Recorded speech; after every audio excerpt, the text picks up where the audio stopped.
Well, hello there. It's me again, Tom, from gameswhatwelike.tumblr.com. Um, you, I don't really know what to call this. It's sort of a news video game things that I like to talk about blog thing. But I'm going to come up with some sort of comprehensive name. I don't know if you can think of anything that would be great. Just PM me or something. Yeah. Also, before I get into stuff, I am using some different software. I got Final Cut Pro 10X, whatever you want to call it. I know that some people have been complaining that it's a bit like iMovie, but for me that's great. Uh, I'm no pro editor, so this is cool, and you probably won't be able to tell the difference. But for the future maybe I'll be able to do some cool stuff, and when I get an actual camera and don't have to rely on this stupid, eyesight camera, hello, eyesight, then that will be good for you and me also, but it will allow me to do some cool stuff, maybe. Uh, and for the video to not look like crap, so that'll be nice. And being able to embed bits of trailers and do some editing ish will make it better for you, maybe. Make my degree suffer, that's for sure. God damn it. Well, never mind. That's, whatever. I'm here to talk a little bit about some of the stuff that's been happening over the couple of days in video games. Personally, I've been playing Fez. Not as much as I would like, but I am playing Fez, and it's great. I've got paper with notes on it, and I haven't. Well, actually, I'm not gonna lie. I've never made notes about puzzles on paper before for a game, so it's all new to me. It's a lot of effort. And last night I got a little frustrated, so I turned it off, and I'm thinking now maybe I'll just I don't know not do the hardcore puzzle stuff and just get through the game, and then I will go back in and do as much of that as I want without it ruining the experience, so that I can finish the game sort of, and then go back in and do the extra stuff that makes it cool when I've really got my head around it and cleared through all the levels. I think that's probably a better way to approach this game. It's very multifaceted, I guess, but I love it. There's so much in that game that Phil Fish kept quiet for 4 years throughout development. I'm not going to give anything away, but the sort of coded enigmas, the symbolic representations for stuff, and how that comes into the game and drives you absolutely fucking insane for hours as you see it. Why are there so many Tetris blocks around? It's a good question if you don't know already. What's with that giant bell, right? So yeah, like there are some really cool things in that game that he managed to keep quiet for so long that make you think, well, when he's described it before and he's described it as a 2D to 3D perspective shifting platformer, that really doesn't cut it. Like, it's hugely puzzle orientated, and you can play it as a nice cutesy platform if you want, but you're missing what's so great about it. Let me tell you.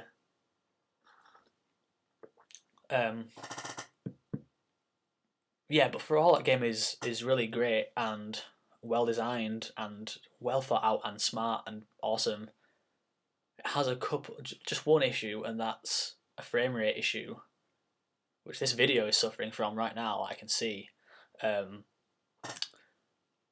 But what are you gonna do? I can't buy a camera yet.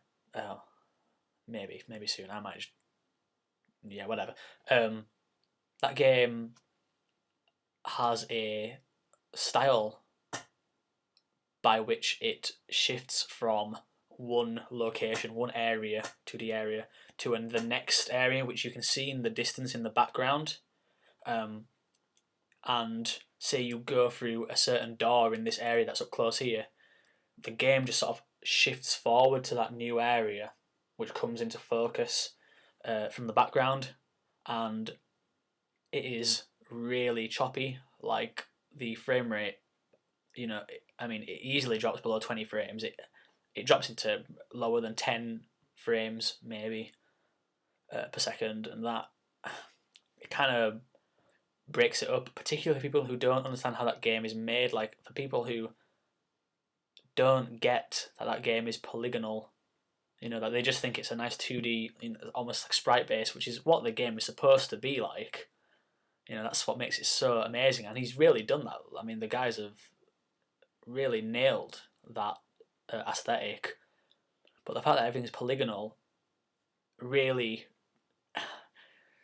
slows things down, and people who really don't understand that, who might not appreciate how technically difficult that is, it might annoy them. I don't know. Maybe they find it fine, but it is kind of frustrating. And sometimes even in fact, mostly actually, when you get to this new area, the background is panned into the foreground, and you're stood there in the foreground, and you try and shift by pressing right trigger, left trigger, or whatever. It jutters still, even after the transition has happened. And you'll find Gomez struggling to shift. So yeah, that happens, and it can be frustrating. It's not a major thing, but if frame rates are important to you, then it might bug you, particularly if you're, pissed off with a puzzle or something like that. And might lead you to quit the game. I certainly sympathise with you if that is the case. But that aside, I mean, it's really fun. It's certainly worth 800 Microsoft points, that's for sure. Yeah, man, you should get that game if you're into that sort of thing. It's a lot of fun, challenging, intelligent. Yeah, it's great. It's really what Xbox Live Arcade is about, I think. Yeah. So that's Fez. I mean, that's what I'm doing at the moment. I got this thing. I got this Amazon box. Which is basically a wireless N standard Xbox wireless adapter, because I'm running Ethernet at the moment and it's driving me insane. And I think it's time, maybe right now, that I could get this to work and it'd be fine. My connection's good, so it shouldn't really damage me in terms of lag, hopefully. But I just hate cables. I just fucking hate cables. So it's worth it, maybe. I mean, I actually bought this because I didn't think I had an Ethernet cable long enough to reach, because I've just moved back to Newcastle, which is where I live, go to uni. So my Ethernet cable, I didn't think I had one long enough, so I bought this adapter. It's £40 from Amazon, and yeah, and then it came, and then I realised I had a cable long enough. So that was really good. But yeah, what are you gonna do? So that's really my life this week, game wise. It's been good. I really liked it. Lots of Xbox Live Arcade games at the moment. It's kind of fun. I still need to play Journey on PSN. That's really bugging me that I've not done that. But PS3 is just sat right there. It's ready to work, and I'm gonna do that. So that's those things. Now I'm 10 minutes into this video. God damn it. I guess it's time to talk about some news. I guess there's a bunch of stuff that's happened. I mean, first of all, I'm going to start from now. This is the past couple of days worth of news, I think.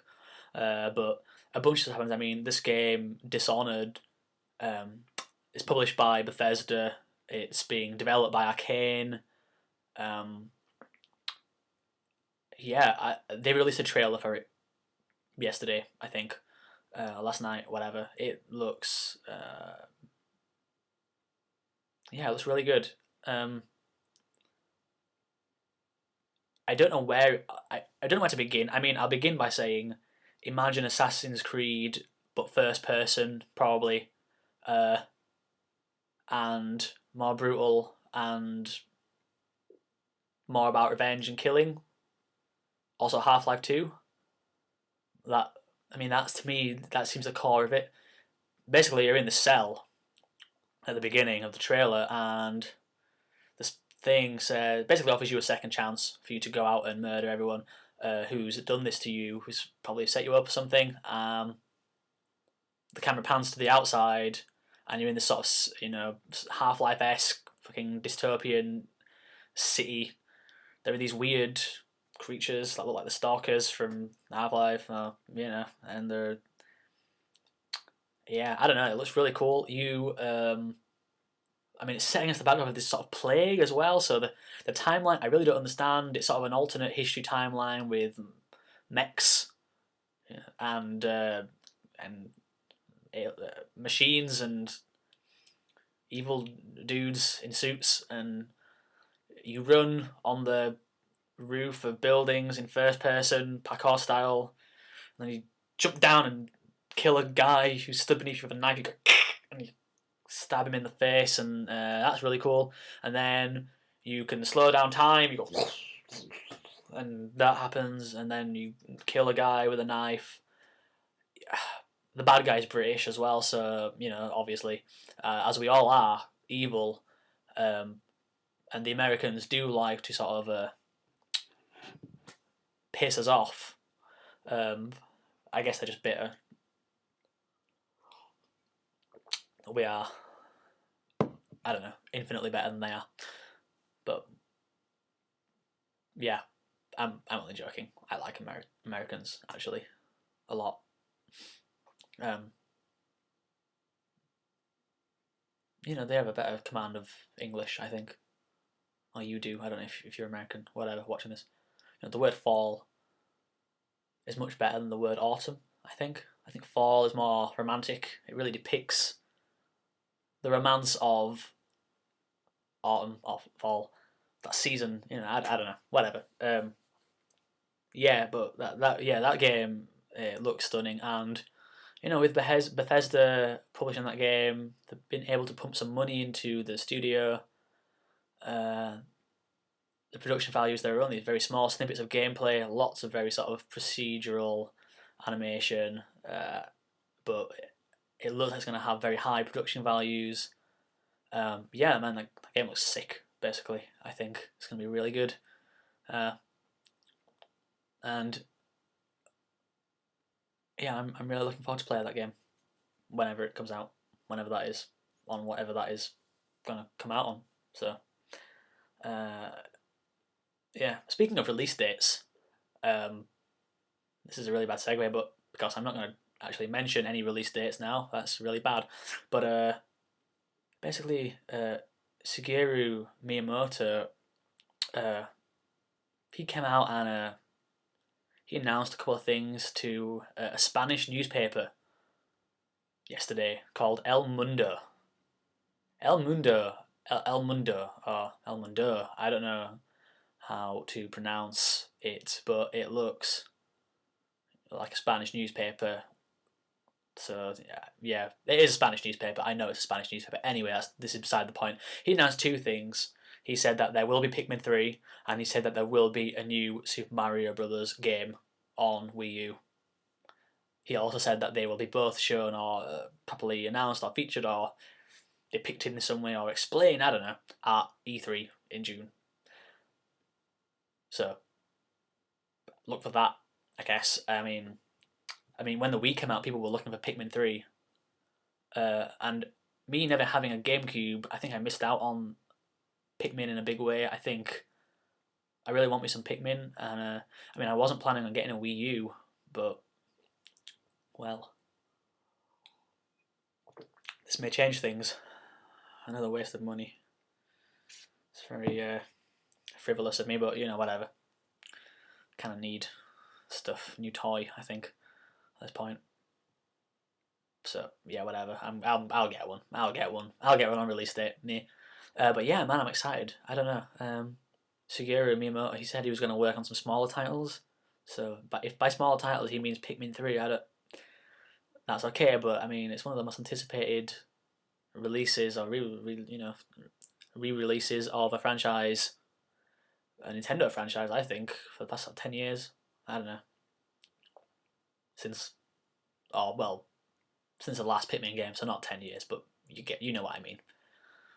Uh, yeah, it looks. I'm excited about that. I'm excited for E3 now. Nintendo's E3 showing is quite exciting to me, which is surprising because the last one was not very good.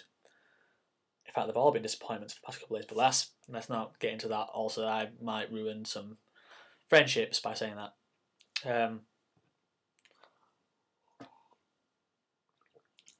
But an actual solid confirmed release date, Halo 4 coming November the 6th. So, yeah, if you want Halo 4, which it looks good, then you can get it then. There'll be some stuff at E3, I'm sure. Microsoft have been saying, this year is going to be the best year for Xbox or whatever, and I'm pretty sure they're going to really pile it on the Halo 4 front to really drive those sales. And I'm actually excited about this game. So, again, I'm excited. I'm very excited recently over games. Very excited. I'm going to sip my tea again.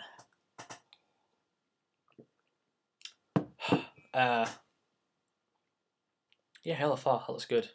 You can run, you can sprint. That's exciting, isn't it? I think. So we'll see how that goes. Interesting to see how the multiplayer works. Yeah, I'm looking forward to that game also. Lots of games. There are some actual games coming out this year that look good, and in the next year that look quite good. But we'll see. I guess with Halo 4.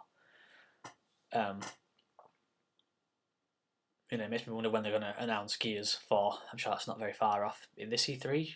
Could they do it this E3? They probably will. Yeah, they will. I'm sure they will. Something Gears related, right? They've got to do. I mean, they've proven now that they're not willing to let franchises that they said were going to be original trilogies rest. So, Gears next. Mass Effect the year after, maybe. Some kind of Mass Effect 4 or spin-off. I don't know, really working on the multiplayer, the shooting side of things. Who knows? But it wouldn't surprise me. Maybe a Gears for the next console launch. Who knows? Who knows what they're going to show this year, June. But I'll certainly be watching live and talking about it afterwards, straight away actually afterwards. So yeah, if you're interested, then stay tuned. That's not an appropriate thing to say anymore, is it? Stay here. Stay linked. Favorite this. I don't know. Yeah, this is silly. Yeah, so that's happened, and then earlier on, I think this was yesterday, kind of early. Jade Raymond, who was really sort of head of the Assassin's Creed franchise from the beginning, who has since moved on and been asked to create a new, quite large studio with 800 people working at it. This is a very large studio at Montreal. Montreal, we're talking about that's where she was before. Ubisoft Toronto, rather, has come out and told CVG a bunch of really interesting, quite inspiring stuff, really. She's said that it's time for our medium to grow up, basically. And she said that she thinks we don't need to make the equivalent of a Michael Bay flick in order to sell 5 million copies. She thinks that things can be exciting, have meaning, and hit important topics, and that she's not the only one that thinks this. And I know for sure that she's not the only one who thinks this, because Casey Hudson, who is a writer over at BioWare working on the Mass Effect trilogy, also said around the release of Mass Effect 3 that he thinks games also should be, or not all games, but some games should be a little bit more serious, a bit more realistic, maybe. What I think is interesting about the way that he approached it was that he said that the technology will drive that. So to represent realistic settings, you need the technology so that to be proficient enough so that when people see it, they say, "Oh yes, that's this street," and recognise it, and not be put off by the fact that it's just pixels, but to say, "Yeah, okay, this looks real." Basically, you need photorealism or close to photorealism for realistic drama or whatever. And I think that probably on the next generation of systems, towards the middle at least, these big companies, these big studios, are really going to try and push towards games that do that. I mean, Assassin's Creed was a step in the right direction. Actually, I know it was fantastical and fictional and ridiculous in spots, but the depiction of a city, the way that people move around and interact, was quite realistic. It wasn't completely realistic, but it was a big step in the right direction. Before Assassin's Creed, there was really nothing that did that. Still can't think of anything else that does that, actually. But yeah, I think that this generation has been a really great testing ground for developers, publishers who are willing to put money and spend creative time developing ideas that forward the notion of realism in games, and not just for shooting dudes in the face, which is also fun, but for impactful drama pieces. I don't know, realistic modern day games. Just imagine the dialogue system from a Mass Effect game combined with a photorealistic vision of modern day New York, for example. I've never been to New York, but I'm just we'll use this as an example, right? If you could really depict a very visually accurate representation of modern day New York, you could really have an impactful story, realistic story with realistic characters, in that setting, using that sort of dialogue system that the Mass Effect games have developed. Think about the audience that could reach. The people that don't play games at all would see it and think, "This is great. I recognise this. This is something that I can relate to and want to be involved in." Who knows? Even games like I don't know, fucking Skyrim, for Christ's sake. The way that these cities are sort of built up, the economies, everything. It really does sort of strive towards this idea of realism in games, and it's quite exciting. I mean, obviously, only the really, really biggest monopolising companies are going to be able to do this first, because technology costs money, right? But we'll see.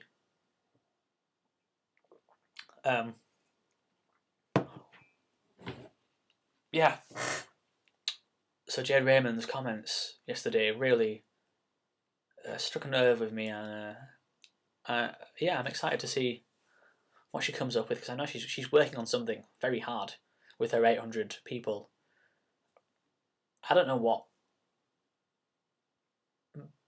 I'm sure she's got some secret plans, and a bunch of others too. So it'll be really interesting to see where this sort of thing goes in the future. But yeah, this is it. We're done. I think I'm going to probably write something on sort of the development of realism in games this weekend, maybe Friday actually. I don't know, maybe tomorrow. Who knows? So we'll see about that. But yeah, thanks for watching. I'm going to try and make this video more interesting now. This is just me talking a bit, but now I'm going to try and add in some trailer bullshit and some other stuff to make this a bit more visually stimulating, hopefully. But it is 26 minutes long. So yeah, thanks for watching. Go to the website, which is www.gameswhatwelike.com. www.tumblr.com. Yeah, tell your friends. I don't want to seem desperate here.